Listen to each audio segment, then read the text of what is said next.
আজকে আমরা আন্তর্জাতিক বিষয়াবলীর খুবই ইম্পর্টেন্ট একটা টপিক ভৌগোলিক উপনামগুলো নিয়ে পড়বো। তো ভৌগোলিক উপনামগুলো তোমাদের একটু মনে রাখতে অসুবিধা হয়, আমরা কিছু নেমোনিক দিব এবং কেন আসলে ভৌগোলিক উপনামগুলো এরকম হলো এই ব্যাপারটা ধরে ধরে পড়ার চেষ্টা করবো ইনশাল্লাহ। বিসমিল্লাহির রহমানির রহিম। প্রথমে দেখো, পৃথিবীর ছাদ বলা হয়েছে তিব্বতের পামির মালভূমিকে। কেন? কারণ এই পামির মালভূমি প্রায় ভূপৃষ্ঠ সমুদ্রপৃষ্ঠ থেকে 4,800 থেকে 7,200 মিটার উচ্চতায় অবস্থিত। সো অনেক উপরে অবস্থিত। এবং এই পামির মালভূমিতে প্রায় 5টার মতো বড় বড় পর্বতমালা, যেমন হচ্ছে হিমালয়, হিন্দুকুশ, কারাকোরাম, এই পর্বতমালাগুলো একত্রিত হয়। এত উঁচুতে অবস্থানের কারণে এই তিব্বতের পামির মালভূমিকে বলা হয়েছে পৃথিবীর ছাদ। এরপরে দেখো, বিশ্বের রাজধানী বলা হয়েছে নিউ ইয়র্কে, কারণ আমরা জানি যে নিউ ইয়র্কে কিন্তু জাতিসংঘের সদর দপ্তর অবস্থিত এবং নিউ ইয়র্কটা আসলে শিল্প অর্থনীতির কেন্দ্র হিসেবে পরিচিত। এই জন্য পৃথিবীর রাজধানী বলা হয় নিউ ইয়র্ককে। পৃথিবীর কসাইখানা বলা হয়েছে হচ্ছে শিকাগোকে।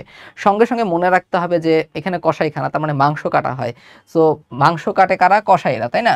সো তারা হচ্ছে উদ্যানে বসে বাতাস খেতে খেতে মাংস কাটে। সো উদ্যানের শহরও বলা হয় শিকাগোকে, বাতাসের শহরও বলা হয় শিকাগোকে। সো কসাইখানা দিয়ে সহজেই মনে থাকবে হচ্ছে শিকাগো। তারপরে দেখো, অসাধারণ প্রাকৃতিক রূপের জন্য আসলে ভূস্বর্গ হিসেবে পরিচিত হচ্ছে কাশ্মীর।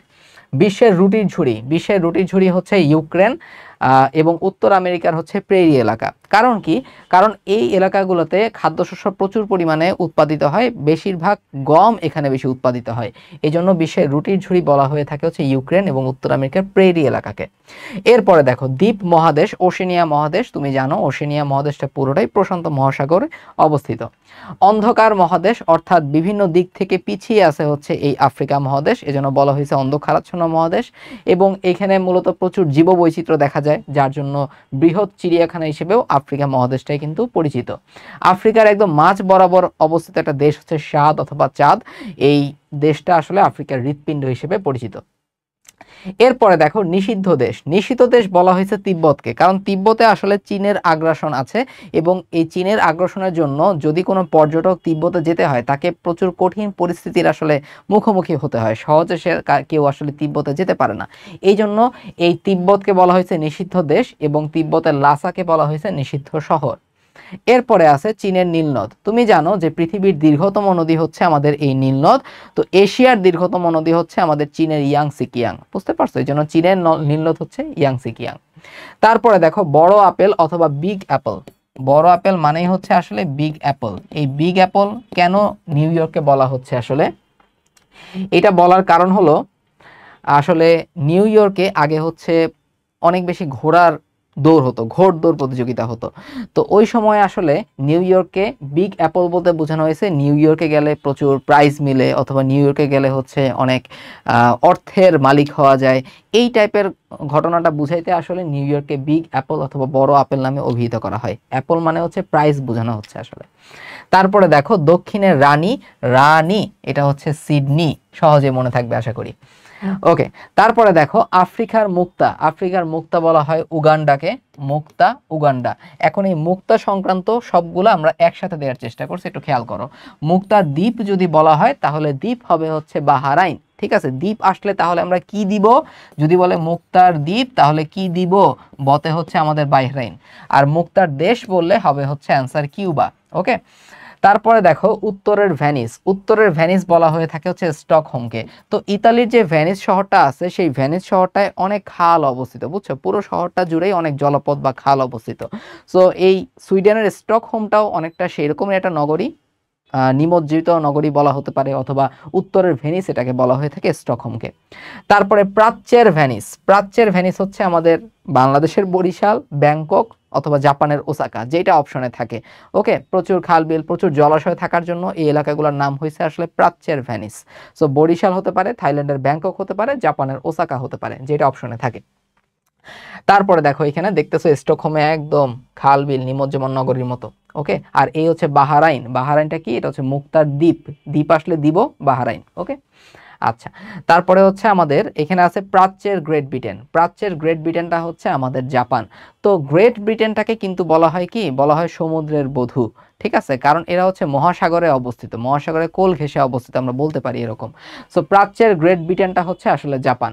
তারপর প্রাচ্যের ম্যানচেস্টার কোনটা? এটাও কিন্তু জাপানের ওসাকা। মেইনলি মূলত ম্যানচেস্টার যেটা, এটা ওই এলাকার সমুদ্র বন্দর, তারপরে হচ্ছে অর্থনীতির জন্য আসলে এই নামকরণটা হয়েছে।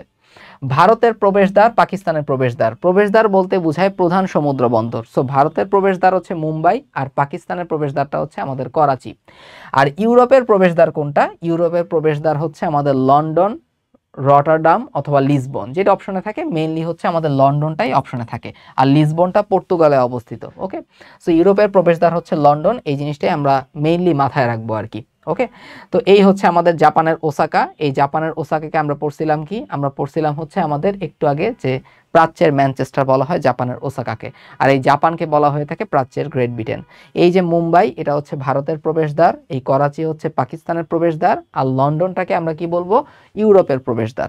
ওকে, এরপরে দেখো মধ্য এবং পূর্ব ইউরোপের প্রবেশদ্বার হচ্ছে অস্ট্রিয়ার ভিয়েনা, সেম ব্যাপার, সমুদ্র বন্দর। এই ভিয়েনাটা হচ্ছে আমাদের মধ্য এবং পূর্ব ইউরোপের প্রবেশদ্বার। ইউরোপের রণক্ষেত্র এবং হচ্ছে ককপিট, এই দুইটা আমরা একসাথে পড়বো। মনে রাখতে হবে বেলজিয়ামের আশেপাশে জার্মানি অবস্থিত, ফ্রান্স অবস্থিত, নেদারল্যান্ড অবস্থিত, লুক্সেমবার্গ অবস্থিত। তো জার্মানি আর ফ্রান্সের মধ্যে তো প্রথম বিশ্বযুদ্ধ, দ্বিতীয় বিশ্বযুদ্ধে বেশ কিছু কাহিনী হয়েছে, রাইট? সো এই বেলজিয়ামে বলা হয়ে থাকে যে গত 200 বছরে সবচেয়ে বেশি যুদ্ধ হয়েছে এই বেলজিয়ামে, এবং এই বেলজিয়ামটাকে বাফার স্টেট বা নিরপেক্ষ রাষ্ট্র কেমন বলা হয়? কারণ বেলজিয়াম একটা তুলনামূলক ছোট রাষ্ট্র, একটা নিরপেক্ষ রাষ্ট্র। এই নিরপেক্ষ রাষ্ট্রের পাশে দুইটা শক্তিধর দেশ জার্মানি এবং ফ্রান্স অবস্থিত, যাদের ঐতিহাসিকভাবে যুদ্ধে লিপ্ত হওয়ার কি আছে? ইতিহাস আছে। এই জন্য আমাদের বেলজিয়ামকে বলা হয়ে থাকে কি?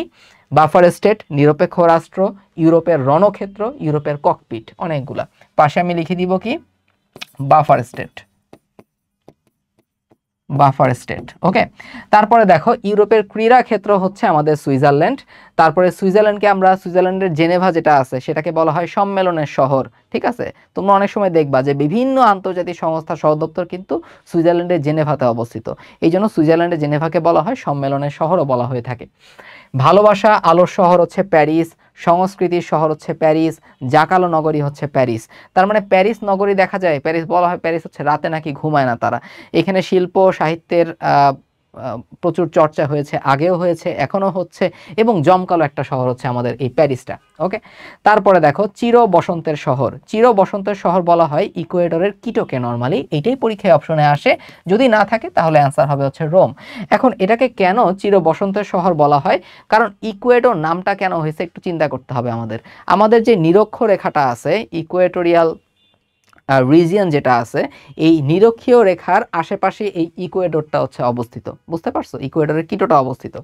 তো এর জন্য কি হয়, ওই জায়গাটার টেম্পারেচার নর্মালি সবসময় একই ধরনের থাকে, কিংবা দিন এবং রাতটা মোটামুটি একটা নির্দিষ্ট সময়সীমার মধ্যে থাকে, দিনও অর্ধেক থাকে, রাতও অর্ধেক থাকে, টেম্পারেচারও মোটামুটি 15 থেকে 20 ডিগ্রি সেলসিয়াসের মধ্যে থাকে।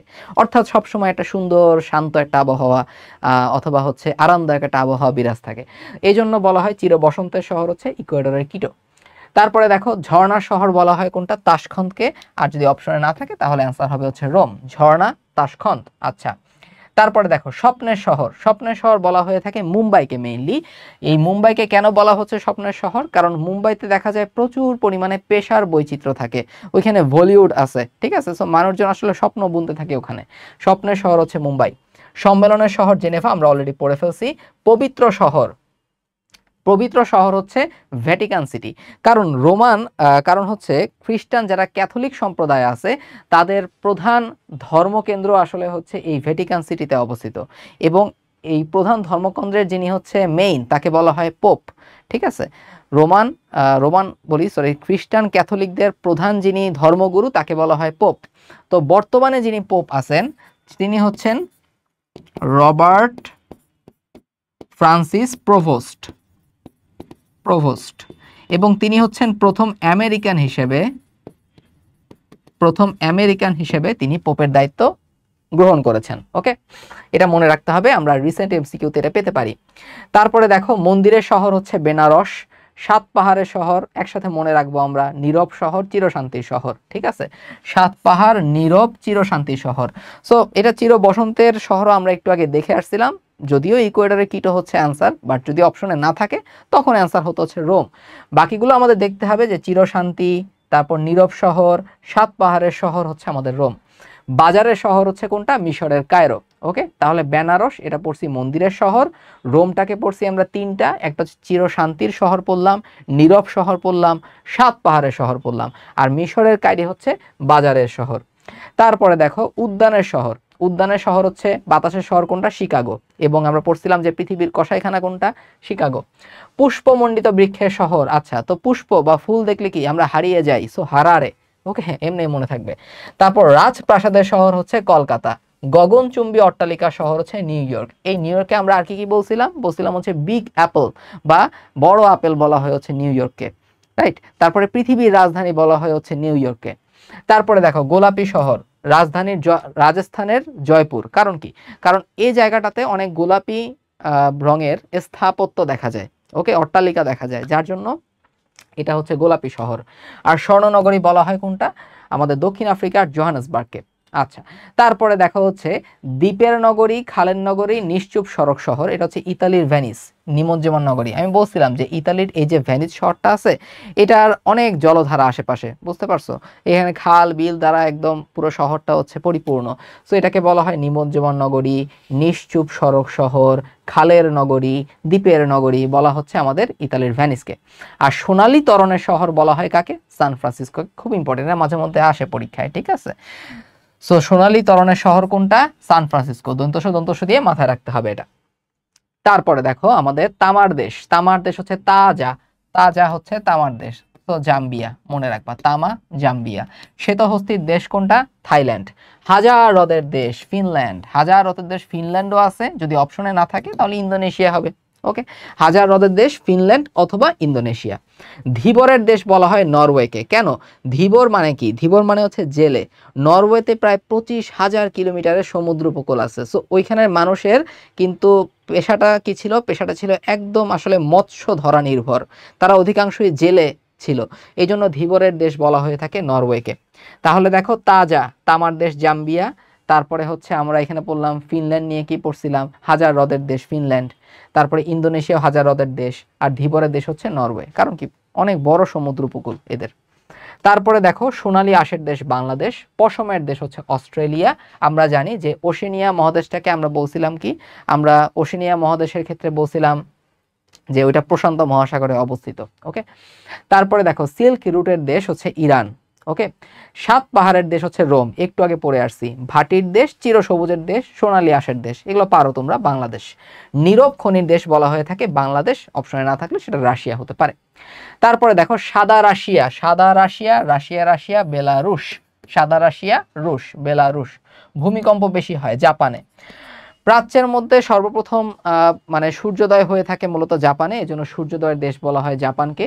আর নিশীথ সূর্যের দেশ বলা হয় হচ্ছে তার মানে নরওয়েকে, নরওয়ের হ্যামারফেস্ট। কারণ কি, কারণ এখানে দেখা যায় সূর্য অস্ত যেতে অনেক সময় লাগে, ঠিক আছে, এজন্য হচ্ছে নিশীথ সূর্যের দেশ হচ্ছে নরওয়ে। আর কোরিয়াকে আমরা বলে থাকি শান্ত সকালের দেশ, সকালবেলার শান্তি, শান্তির সকাল, সকালবেলায় ঘুম থেকে উঠলে শান্তি লাগে কোরিয়ায়। তারপরে দেখো আইসল্যান্ড, এই আইসল্যান্ডকে আমরা বলে থাকি আগুন ও বরফের দেশ, কারণ এখানে দেখা যায় যে আগ্নেয়গিরি হিমবাহ অনেকটা পাশাপাশি অবস্থান করতেছে, সো আগ্নেয়গিরি এবং আগুন এবং বরফের দেশ কোনটা, আইসল্যান্ড। পাম গাছের দেশ হচ্ছে ব্রাজিল, পাম ব্রাজিল। কবিদের দেশ বলা হয় হচ্ছে চিলিকে, ওকে, অনেক কবিতা রচনা করে তারা, কবিদের দেশ হচ্ছে চিলি। কেকের দেশ হচ্ছে স্কটল্যান্ড। সমুদ্রের বধূ অথবা রানী বলা হয় গ্রেট ব্রিটেনকে, একটু আগেই বলছিলাম আমি। সোভিয়েত ইউনিয়নের শস্য ভাণ্ডার হচ্ছে ইউক্রেন, মেনলি গম নামক শস্যটা অনেক বেশি পরিমাণে এখানে উৎপাদিত হয়। পশুপালনের দেশ বলা হয়ে থাকে তুর্কিস্তানে। সো এই হচ্ছে আমাদের ভৌগোলিক উপনাম নিয়ে আমরা ক্লাস করলাম। ক্লাসটা কেমন লেগেছে তোমাদের অবশ্যই কমেন্টে জানাবা, শেয়ার করবা, লাইক দিবা। পরবর্তীতে তোমরা আন্তর্জাতিক টপিকের কোন ক্লাসটা চাও সেটাও কমেন্টে জানাও। আসসালামু আলাইকুম।